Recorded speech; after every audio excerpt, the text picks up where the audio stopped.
I'm live. Not for long, but I'm live. That's actually very funny. Let me restart this and let's hope this actually takes this time. Let's work on it. That's what we're working on. We're still we're workers. We are not the bosses. We're not the bosses, and I want to welcome everybody back to the world according to Ben Stein. I am sure we lost everybody in the YouTube chat, but we are back. Sometimes technical difficulties do happen, especially in the age of Zoom, where you totally lose your internet. It's almost like, as we were talking about, Ken, about how there's a media blackout, we became blacked out. And I want to welcome everybody back to the world according to Ben Stein. We're here tonight with Ken LaCourte from Media Action Network. And of course, Ben Stein, who's a little tired tonight, but that's to be expected. Very tired. I got my hair cut. My haircut always makes me very tired because each hair has a teeny tiny blood vessel in it, very, very small. And when you cut it, the blood comes exploding out of your head. But in microscopic portions, it then evaporates, floats into the air, and your brain blood is gone for a few minutes. But now it's coming back. And that's the rumor. But I want to welcome everybody back. This is back in the YouTube chat. I'll have to figure that out later, how I'm going to do this with my vast technical skills. But Ken, one of the things we were talking about before the break, or before we got blacked out, was Joe Biden and the media. But one of the things, and I really want to get the solutions to tonight, because you're doing something that's very interesting with your Media Action Network, which is, for people that don't know, here's the problem now, right? You know, and I was thinking about the thing you're about to do, which is have a bunch of people send letters to Harry's Razor, because Harry's Razor canceled their commercials on a person's show because 2 people complained. Wait a minute. Back up here, pal. I just bought some of those razors, and I can't believe that. Tell me that part again. I can't believe that. Ken, why don't you tell them?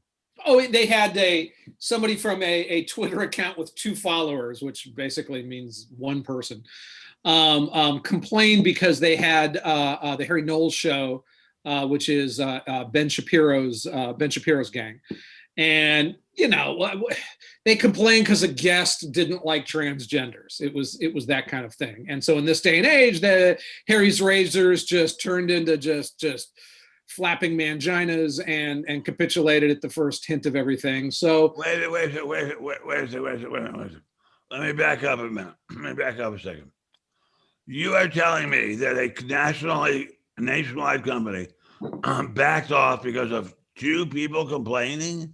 I think it was 1 person with 2 Twitter followers. Yeah, Ben, he's not joking. And I got to be honest with you. And I had a thought, because remember in the old days, it used to be like a massive compliment if you were shit on by Rickles. Like everybody would go to the show hoping like he would insult them. I almost think like it's a badge of honor for these companies, and it's also a good way of advertising. Like I wouldn't doubt if Harry's Razor was that Twitter account, and they complained. Oh, did complain to themselves. And they complain on themselves, and then all of a sudden, that Harry's Razor is a woke company because business isn't what it was. I mean, that's a very competitive business right now. I never even thought of that. So then, why wouldn't every small company start a campaign against itself to get attention to itself by being woked down into the cellar? Well, that's a good question. And how do we know they're not? Well, maybe they aren't, but my own feeling is if the razor is sharp, if it shaves off the whiskers appropriately, it's fine. I don't really care what they are. But what I find very, very funny is the ads for these razor blade companies that say the blade is made of super sharp German steel, a super sharp German engineering. I'm thinking, wait a second. The Germans used to be criticized for making instruments of death, and now we're praising them for making instruments of death. I don't get that. What happened? Well, you know, when you shave, the blood bursts out of your beard. Yeah, okay. So you want a sharp knife, though. But Ken, tell people what you're doing. Very, very small amounts of blood. Look, so conservatives don't love to jump around and go to protest as much as liberals. They're not as unhappy with life as liberals, or at least as leftists, not necessarily liberals. The conservatives don't quite hate themselves as much, and they have a good enough self-esteem that they can actually be like, yeah, I like this razor blade. Whereas as leftists seem to bring their politics into things like that. And because of that, we're losing because the fact that conservatives aren't fighting in the right arena. We fight today's fight as opposed to the upstream battles. And I'm completely convinced of that. There is no reason why the media is 90% liberal in America. Okay, let's just take that. 90. Yeah, about that, I'd say. No, Ken, I would say it's about 97%. This is me. It's like depends how you look at that. I would like to go, Ken, you're a smart guy. You live in a houseboat in a very exclusive neighborhood of houseboats. You tell me, why are the media generally so left-wing? What is the psychological mechanism that makes them be so left-wing? I mean, I used to be on the editorial page of the Wall Street Journal. I had a regular column there. I had an office there long ago in the days when we used manual typewriters. What is it that made us so conservative? What is it that makes the media today so incredibly liberal? What is the psychiatric mechanism? Maybe there's some way we can approach the problem that way. There probably are some long-term, really. I mean, of course, to me, the best answer is that organizations perpetuate their own values. Yes, absolutely true. And if you are a young conservative who joins the New York Times editorial staff, if they found out that you were a young conservative, you weren't going to get to the job. I mean, there's a self-selection process going on. B, you are either going to convert or get squished out of that company at a certain point. So nobody's going from Hillsdale College to CNN and is going to get promoted through the ranks on that. So I think wonder if that's completely true. I mean, I've been at now at various different TV and internet news organizations and have been promoted little by little, although it is true, once I reach a certain level, wham, the glass ceiling that closes down on elderly Jews hits me right in the head. I think the whole concept of diversity, and by that they mean ethnic diversity, generally makes an entity more liberal. I'll go with the Jew thing. I mean, the Jew thing, did you say, brother? So I was looking around at Fox. I remember sitting at one dinner one time, and Geraldo was there and his brother. And I looked around. I was like, 25% of people around my table were Jewish, and Jews are very heavily overrepresented in certain industries, and the media is one of them. And they are also, by and large, lefties. So, I don't have a problem with the Jewish part. I often have a problem with the lefty part, but I don't know why that is. Why is that a viable and big media? Why is that a thing that Jewish kids want to get into a lot more? Well, why is it? Well, I'm not sure why it is, but I think it's very important that we find out, because as the media becomes more and more heavily Jewish, as the media becomes more and more solidly leftist, the chance of it ever swinging back, at least in our lifetimes, or you're much younger than I am, in your lifetimes, it gets to be more and more remote. Now, there was a time, 40, 30 years ago, when there was a big efflorescence of Jewish conservatives. Irving Kristol, a real genius, a really wonderful guy. Bill Sapphire, a really, really wonderful guy. My father, Herbert Stein, a really, really wonderful guy. Len Garment, nutcase, but a very, very, very wonderful guy.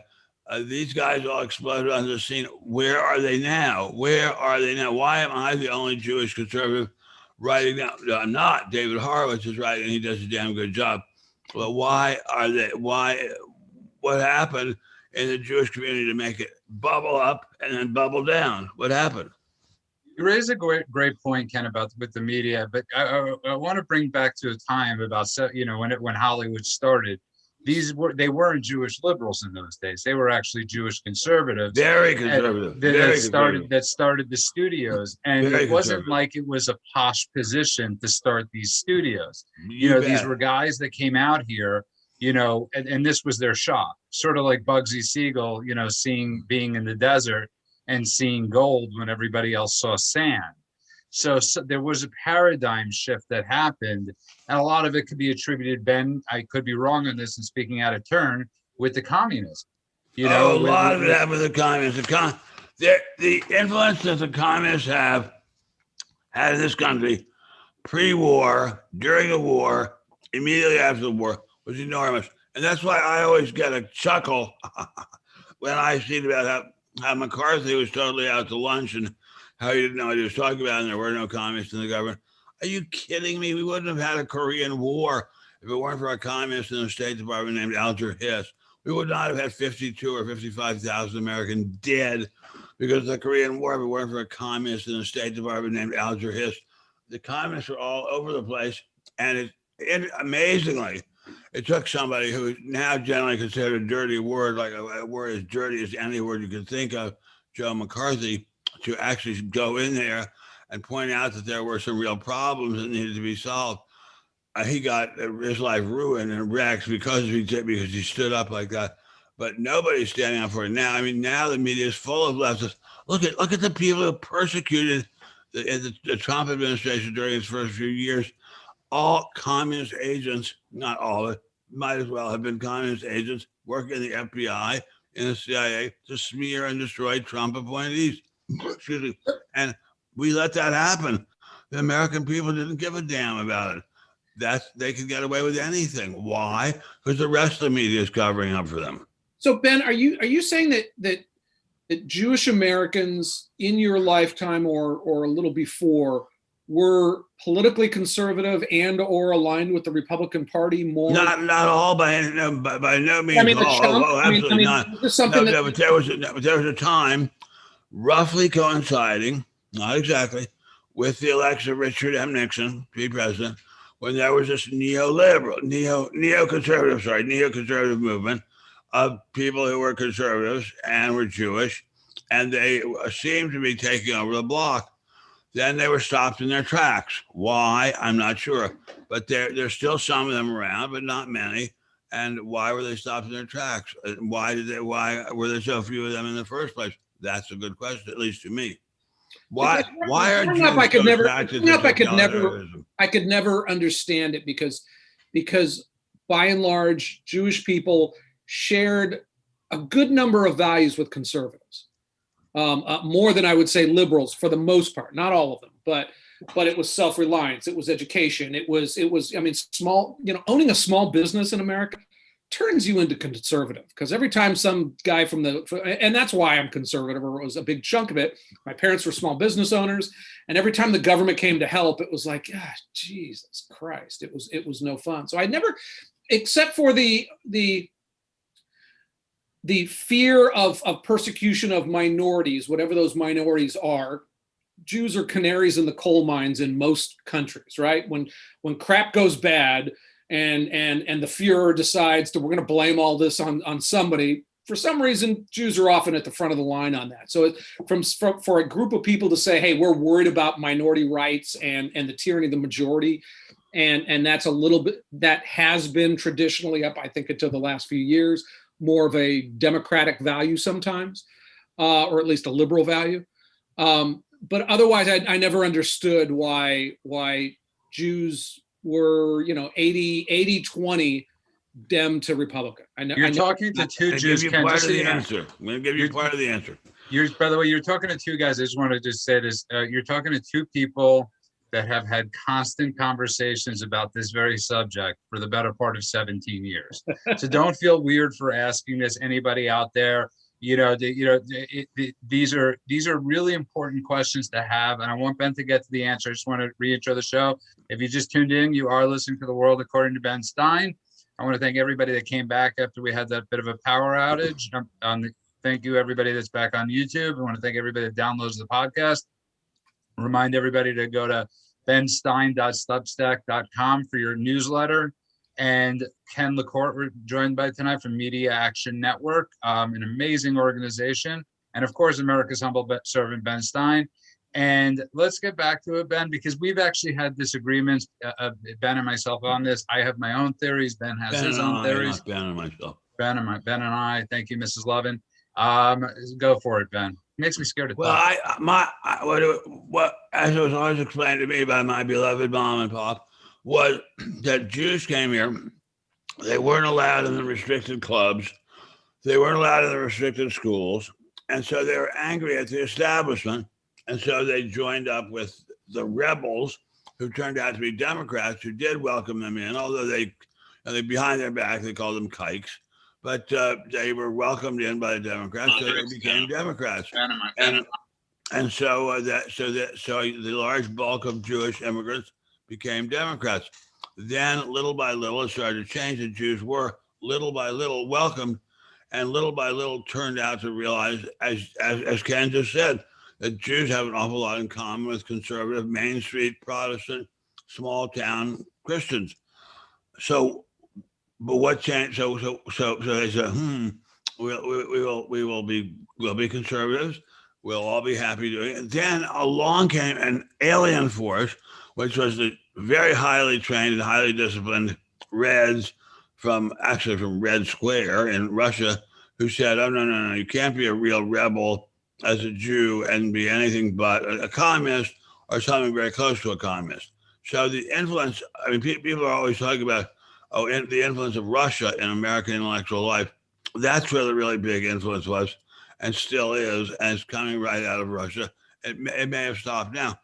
I often say to myself, why is it that during World War II was the time when the American intellectual community was the most united it has ever been behind any single goal, which was the defeat of Adolf Hitler? Why? Because the Russians wanted it that way. In America in 1941, before Pearl Harbor, the incredibly communist unions at defense plants struck and vandalized company property rather than let American defense companies build the P-51 Mustang because they had orders from Moscow to do so. Now that could never happen, but the idea is the same.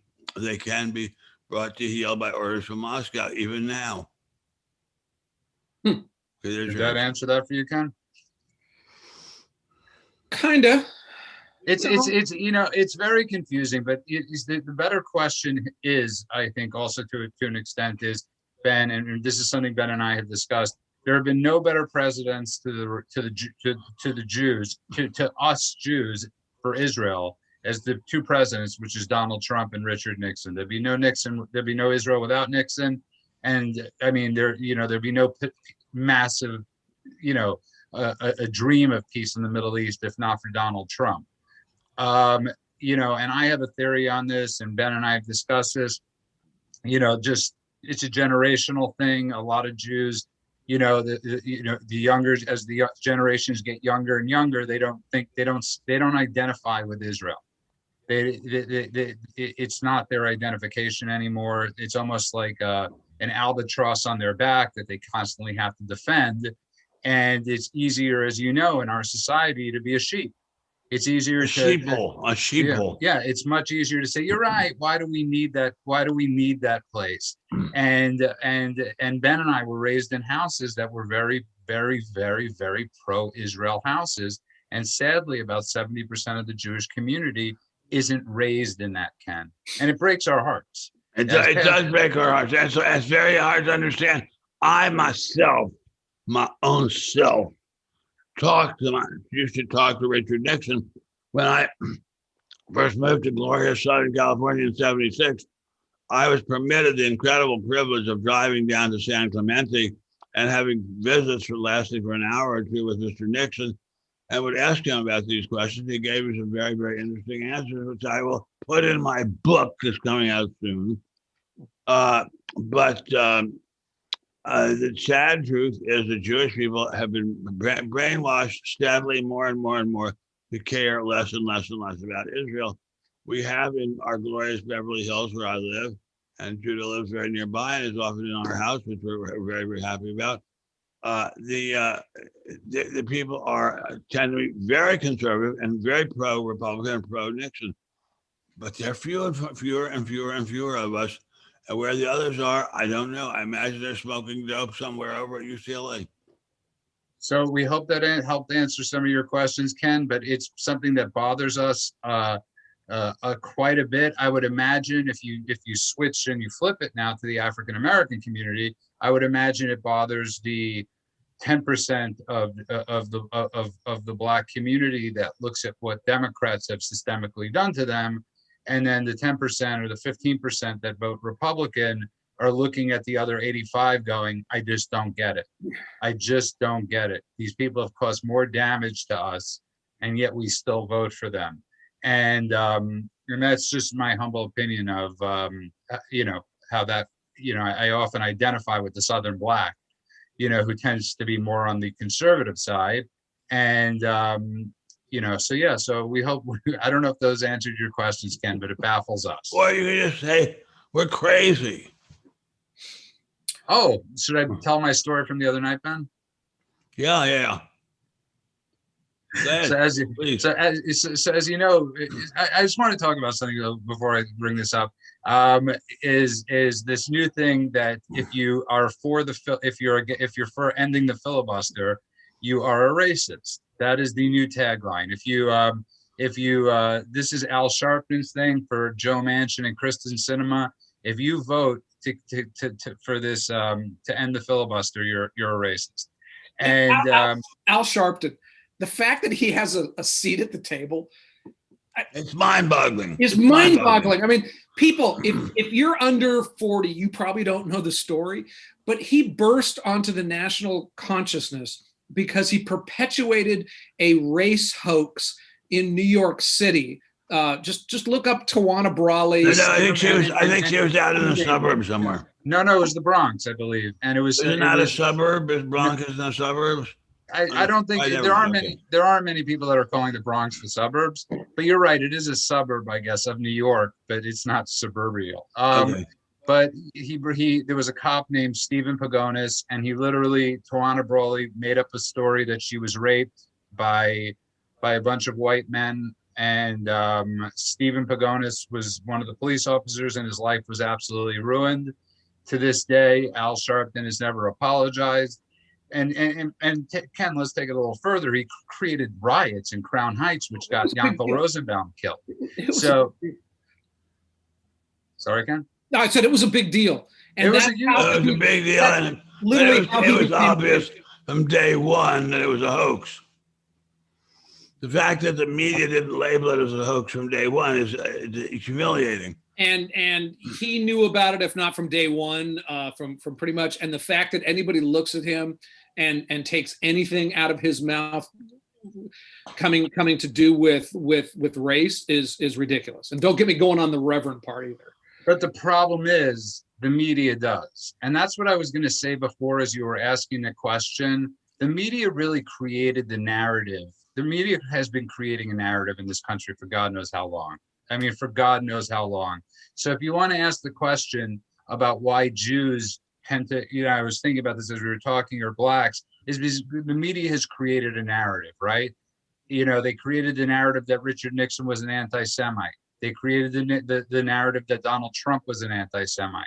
And there are people, sadly, that watch the news and take it on face value, that listen to every single thing that Walter Cronkite said, and it was the word of God, even though as he was dying, he admitted he had a liberal slant. So the media has literally shaped our country's narrative of hate for decades upon decades upon decades. So, it's now you have, like you said, how does Al Sharpton have a seat at the table? How does he have a show on MSNBC? Well, look at all the people. My God, look at Don Lemon, as that wonderful guy on Fox calls him. Look at all of you. Look at that asshole. Well, I won't say them. And many other people on various other networks. That what are they? So what's going on here? Who does deserve a seat at the table at this point? So this is why, like, for all the reasons of why I believe that Republicans need to start actively taking things to take over the media. and that happens on a small level and it happens on a high level. Rupert Murdoch did it. He put $1 billion into Fox News and he hired Roger Ailes and said, build me a channel that speaks to conservative America, and Roger did it, and it was wildly successful. We are seeing some companies starting to do that online, where the media is going to, whether that's Parler, whether it's Gab, whether it's Telegram, at least being open thing, whether it's the Trump, whatever Trump ends up doing with his online thing. And I think conservatives have an obligation to support those and to get into that world. So it's like, we can keep bitching about it, but it's also time to be like, all right, well, Rush did it. Roger Ailes and Rupert Murdoch did it. Parlers and some of the online guys in that world did it. And I think that if you're a Republican donor, stop giving money to Lindsey Graham's campaign. And I like Lindsey. Hey, he's fine, but he's got more money than he knows what to do with. But he's going to keep getting reelected, right? These guys raise hundreds of millions of dollars for today's campaign, and we need to be investing in the future. And this is what we discussed the other night when you said, I'm going to give we were discussing this the other night when Ben said, I'm going to give tonight to the RNC. And I said, let's slow our roll a little bit and let's see who's running and needs to be, and who's in safe zones and who's not, that we could primary. So if Kissinger, good point. So if Adam, that idiot in how I can't even never pronounce his name correctly, in Chicago, is in a safe red spot, let's primary the hell out of him. Let's put our money. I care about stuff like that. I care about the upstream fight. It's like you're arguing over what fish we're catching. I want to argue about how to learn how to fish. And I'm totally convinced if in 10 years you and I are sitting around here and Ben's in his wheelchair and we're like the liberal media, I'm already in a wheelchair. We're still be getting our asses kicked in the day. No, you're completely right. But I like literally, it's like everybody gets so much into these drama fights because look, they're like the reality TV of America, right? Look at what the guy in the Senate and it's the filibuster and all that's fine to argue over, but the upstream fights is where conservatives need to go, and that means getting 400 more Ben Steins into the entertainment industry so that when somebody comes up and says, hey, I got a great idea for a show. How about if we show how like everybody in America hates gays, that somebody can have an alternative voices. It means pastors and conservative synagogues, since the liberal ones already do it, saying, you know what, get into teaching. Hey, conservative young person, be a professor. And you might have to shut your mouth for the first few years, and you might not have the easiest route, but get into that as a field and let's take that back. And most importantly, from my personal view, just because it's my myopic view, is if you're a conservative young person, get into media. Now that might not mean joining CNN. It might mean starting, get in there and have your Substack things. Get in there and start some of these. I mean, guys have started alternative YouTube channels that cover the Trump presidency. It was two dudes and a video camera and a live stream, and they've got audiences of millions of people. It's like the more we can, while we're trashing the crap out of the media, who deserves to be trashed. How do we fix it? The more that we can get into this game and get seats at the table, the more power we'll have and the more we'll be able to balance this off. And there was nothing more fun than being at Fox News and saying, oh yeah, I know everybody else on the TV dial was conservative, or was liberal, but the fact that we're not gave us so much power and money that we had a voice that nobody else had. You might all be 97%, but I tell you, Fox News had over 50% of the entire cable news audience because there was a market of Americans that said, I don't want the lefty shit, I want the righty shit. And that worked pretty well. So then we should go out and say we want the righty shit. I'm perfectly in favor of doing anything we could do to get it. Not easy to do. And I know lots and lots of very, very smart conservatives who can't get arrested, who can't get on TV, who can't get anything going. And even I, your humble servant, who used to be on Fox all the time, I'm never on Fox anymore. I don't know why. What happened to them? Why are they doing that? I have no idea. They never even paid me. So it's not as if they're saving money by having fired me. They never paid me a penny. Why did they do that? Why did they do that to a number of other conservatives who also have just vanished? And explain that you actually chose not to take money. Wait, I can't hear you, my friend. I can't hear you. Sir, you have to turn it up. Did I lose my audio again? There you go. You're good. Now you've got it back. So Ben explained. Ben actually chose not to take money from Fox. A lot of those pundits That's on the true. shows. That is true. That is true. You chose not to take money, That's so true. you could be on all the other networks and not be That is beholden true. to one, which is an extremely admirable thing. But Ken, what your point is, it's almost like we have to infiltrate. Oh, 100%. We have to find teachers that get into Columbia.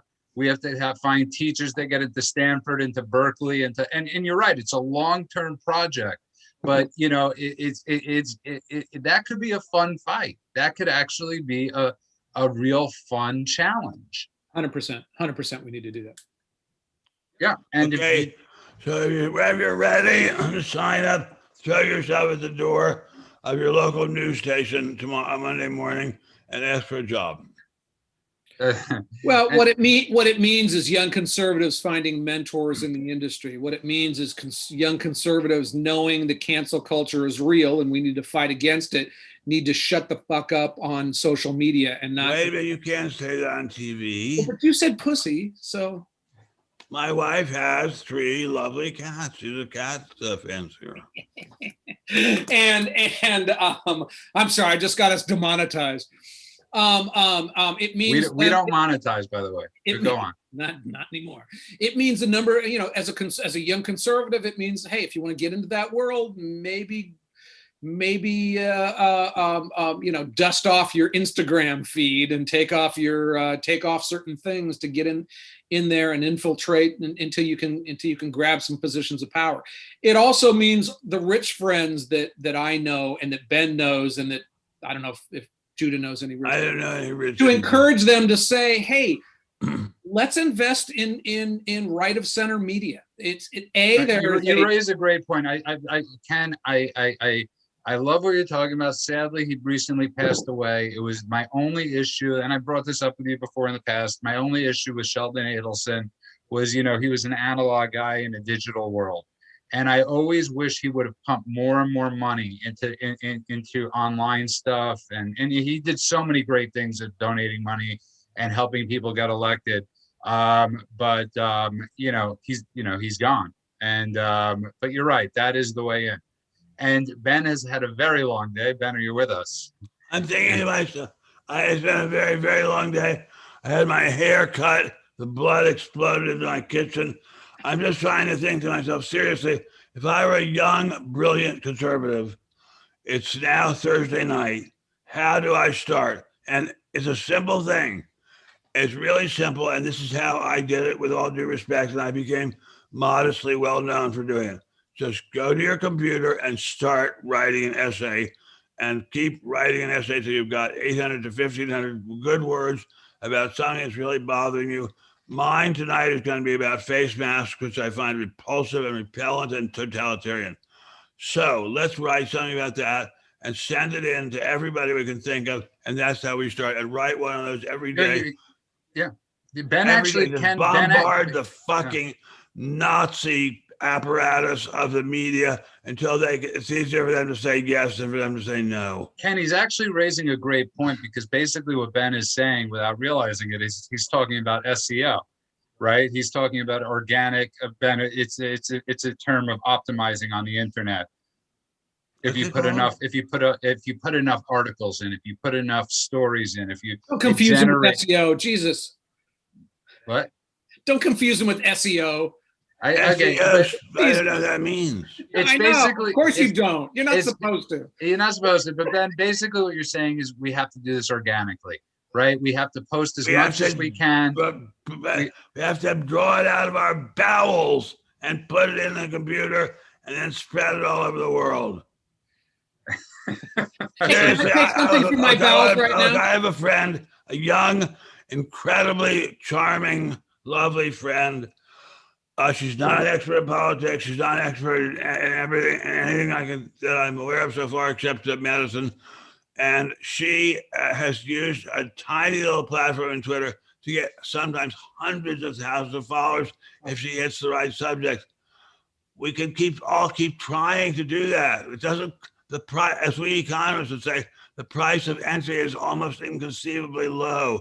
Let's try to burst through that door. The price of entry, as I said, is almost inconceivably low. Why not try to get through it? And besides, what else do you have to do tonight that's better? So, pulling from my bowels, if I could just shift just a little bit. Please do. The concept that racism is now becoming completely acceptable in America, like real racism. So Libby Schaaf, the mayor of Oakland, came out and said, we've got a new basic universal income experiment plan that we're doing with people in Oakland. And it's for poor people who are Black, Asian, Hispanic, illegals, any color except white people. Oh my God! But it's coming from private. You know, it's a private partnership, so it's private money. They're doing the similar thing over in San Francisco. But the concept that you could get a city mayor to stand up and said, "We're going to give cash to numbers of poor people in our neighborhood because poor people are bad, except for the white people," is driving me freaking insane. And do I want to be the guy that has to start up the white poor person's fund? It's like, I kind of don't want to be, but we are seeing more and more politicians and corporations and so much more of this just overtly saying Black equals good, or any color, any hint of BIPOC, which was a word I learned this year, and whites are not. And there was 100 articles written on this, and not one was like, hey, this is kind of creepy, just pure racism, when we're saying every person with a tinge of color in Oakland has a poor poor families can get money, including illegal aliens who whatever. By definition, they're criminals. By definition. By definition, they committed a criminal act. Absolutely. So let me ask you a What do question. I know? I commit criminal acts on Saturday. Ken, so my question to you is now that all said, and you're about solution. How the hell do we combat this and absolute insanity? I mean, Ben, I'll share the story now. To the people out there listening, my about my dating experimentations. And the other night I was talking to this girl. This is a true story, Ken. And was she a girl or a woman? She was I didn't find out long enough. That would have offended her.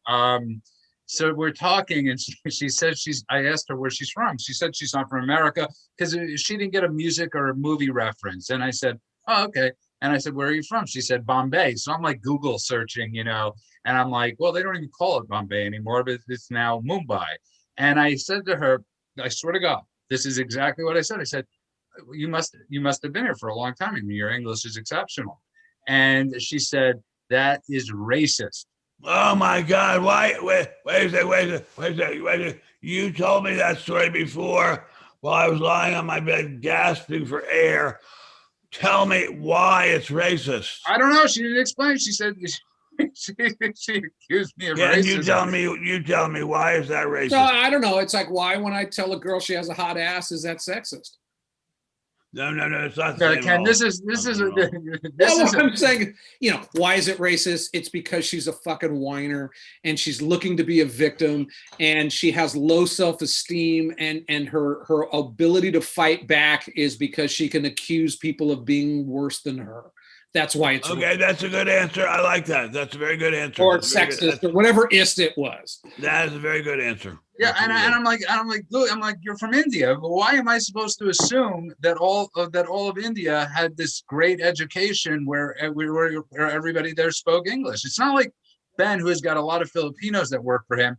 It used to be ours, right? I mean, I could understand we have a base there, so I could understand. You are a very, very bad man, Judah Friedman. I was like, and I'm sure she reported me to the dating app Politburo, and I'm sitting there going, I'm like, thank God this happened before I actually might have gone out with her, because but it's just it's an insane thing, and it's that tag, right? You call somebody a racist. It's so cheap It's so easy. Way to feel better. It's a way to express power over people. Right. It has nothing to do with race anymore. It's all about. But we love you anyway, Jude, and we think you're great. Thank you. Then I appreciate that. Thank you. And I know you would date me if you were only 40 years younger. But Ken, I mean, and that's what we're dealing with. So how do we fight back? And this goes back to what we constantly talk about with you see, and the reason I brought this up to you before, why it is important, Ken, with politics, because we need more of our politicians getting out there and standing up for this. But we need people like Ted Cruz and Rand Paul who are saying about the masks, this is insanity. This is theater. I've had vaccines. You know, and we need more Republicans coming out and saying this race shit you guys are talking about is insane. It's racist. I don't care if you call me a racist after I said this, but you guys are absolutely out of your minds, you know, and that is a very important thing that we really have to, with our candidates, really vet them, Ken. I think you should have apologized.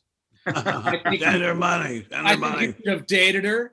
I think you should have banged her. And when you were just right after the point of ejaculation, you should have said, you know what? Your English isn't that good after all. Let's see what happens. I think you're going a little too far here. Okay. It would have been a fun Friday night. You're under arrest. You're under arrest, Ken. No, Ben thought that. He just didn't say it out loud.